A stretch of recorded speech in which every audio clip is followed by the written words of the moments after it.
এক গ্রামে হঠাৎ একদিন এক সাধু বাবা এসে হাজির হলো। একটি গরিব পরিবার সেই সাধু বাবাটিকে খুব সেবা যত্ন করলো, খুব আদর যত্ন করলো, ফলাহার করালো, খাওয়ালো দাওয়ালো। এবার শেষে যখন সাধু বাবা চলে যাবে, তখন সেই সাধু বাবাকে তাদের কাছে দেওয়ার মতো কিছুই ছিল না। তাদের বাড়িতে একটা ছাগল ছিল, সেই ছাগলটিকে সাধু বাবাকে ভিক্ষা দিলেন বা দান করলেন। তো সাধু বাবা তখন ভাবলো, আমি এই ছাগলটিকে নিয়ে কী করব। তবু এতটাই যত্নার্থী করলো যে সাধু বাবাটি না বলতে পারলো না। তো শেষ অবধি কী হলো, সাধু বাবাটি ওই ছাগলটিকে কাঁধে করে নিয়ে পথে চলতে লাগলো। দূরে পাহাড়ের টিলার উপর তিনটে ঠকবাজ লোক দাঁড়িয়েছিল। তারা হঠাৎ করে ওই সাধু বাবার ঘাড়ের ওপর ওই ছাগলটাকে দেখে ভাবলো, আজকে তো আমরা এই ছাগলটাকে নিয়েই ছাড়বো, যে কোনো উপায় সাধু বাবাকে ঠকিয়ে এই ছাগলটাকে নেবো, এটা আজকে আমাদের দুপুরের খাবার হয়ে যাবে।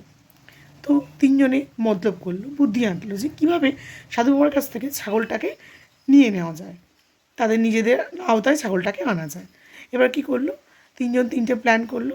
তিনজনে মিলে ঠিক করলো যে তিনজন তিনটে জায়গায় থাকবে, সেই তিন জায়গায় থেকে তিন রকম বুদ্ধি বের করে সাধু বাবাকে তারা ঠকাবে। তো প্রথম সাধু বাবা এগোতে লাগলো। প্রথম ঠক যে, সে একটা জায়গায় থাকলো, সেখানে সাধু বাবা এসে পৌঁছালো। হঠাৎ করে প্রথম ঠক ব্যক্তি এসে বলল, সাধু বাবা, আপনি ঘাড়ে করে এটা কী নিয়ে যাচ্ছেন? একটা কুকুর নিয়ে যাচ্ছেন, আপনার কি এটা মানায়? সাধু বাবা তো হঠাৎ অবাক হয়ে গেল যে এটা কুকুর। তখন সাধু বাবা বললো, তুমি কী বলছো? এটা কুকুর? তুমি কি পাগল? তুমি কি দেখতে পাচ্ছ না? এটা একটা আস্ত ছাগল, তুমি এটাকে বলছো একটা কুকুর?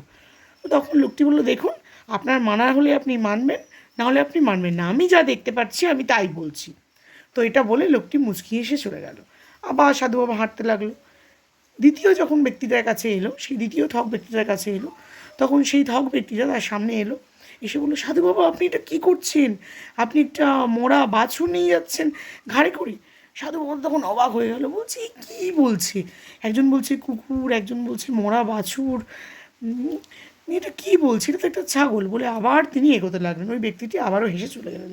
আবার একটু এগোতে এগোতে সাধু বাবা গিয়ে পৌঁছলেন সেই তৃতীয় ব্যক্তিটির কাছে, তৃতীয় ঠক ব্যক্তিটির কাছে।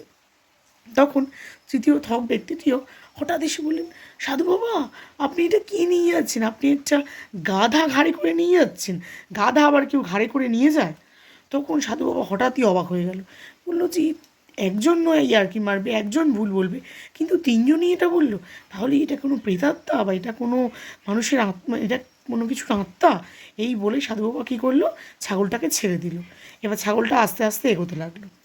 তো শেষে কী হলো, এবার ওরা ওই তিনজন ঠক ছাগলটাকে ধরলো এবং তারা ছাগলটাকে জবাই করে খেয়ে নিল। তো আমার গল্পটা তো এখানেই শেষ হয়ে গেল, কিন্তু এর থেকে আমরা কি জানতে পারি, যে ওই তিনটে লোকই সাধু বাবাকে ঠকালো।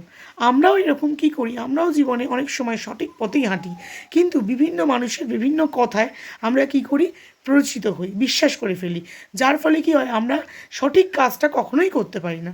ওই জন্য স্বামী বিবেকানন্দ কী বলেছিলেন, যা পারো নিজে করে যাও, কখনো কারোর উপর ভরসা করো না, কারোর কথায় প্ররোচিত হও না।